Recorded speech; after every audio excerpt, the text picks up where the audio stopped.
దేవుడు తన ప్రజల యందు తన నివాస స్థలమందు కటాక్షము కలిగిన వాడుగా ఉన్నారు అనేటువంటి మాట చాలా హర్షణీయదగినటువంటి మాట. రెండు చేతులెత్తి దేవునికి స్తోత్రం చెప్దాం. 16వ వచనంలో నివారింప శక్యము కాకుండా యెహోవా కోపము తన జనుల మీదకి వచ్చెను.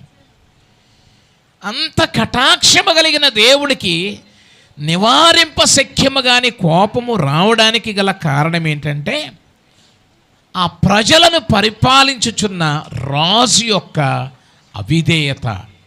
చెప్పండి, ఆ ప్రజలను పరిపాలించుచున్న రాజు యొక్క, అధికారుల యొక్క, ఆ ప్రజల యొక్క అవిధేయత.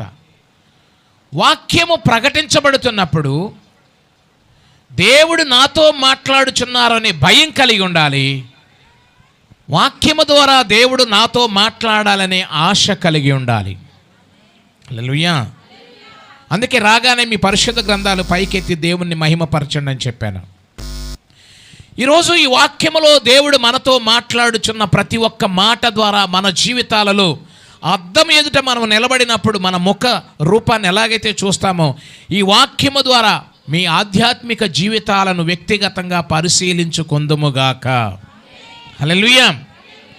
చూడండి, ఈ 11వ వచనములో సిద్కియా ఏలనారంభించినప్పుడు 21 ఏండ్ల వాడ యెరూషలేములో 11 సంవత్సరములు అతడు తన దేవుడైన యెహోవా దృష్టికి చెడు నడత నడిచెను.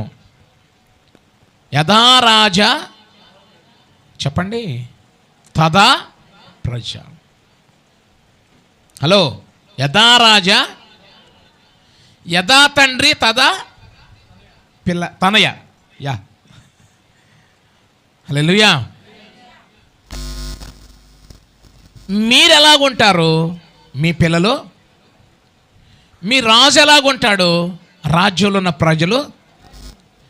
దేవుని యొక్క యాంగిల్లో చూస్తే దేవుని యొక్క దైవత్వాన్ని, దైవిక గుణాతిశయాలను, దేవుని యొక్క హృదయాన్ని, ఉద్దేశాన్ని చూస్తే వినాలి స్పెసిఫిక్గా.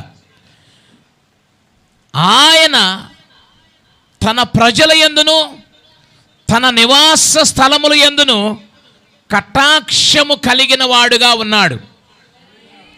కానీ ప్రజలు ఎలాగున్నారంటే అతడు తన దేవుడైన యెహోవా దృష్టికి చెడు నడత నడుచుచు. చెప్పండి,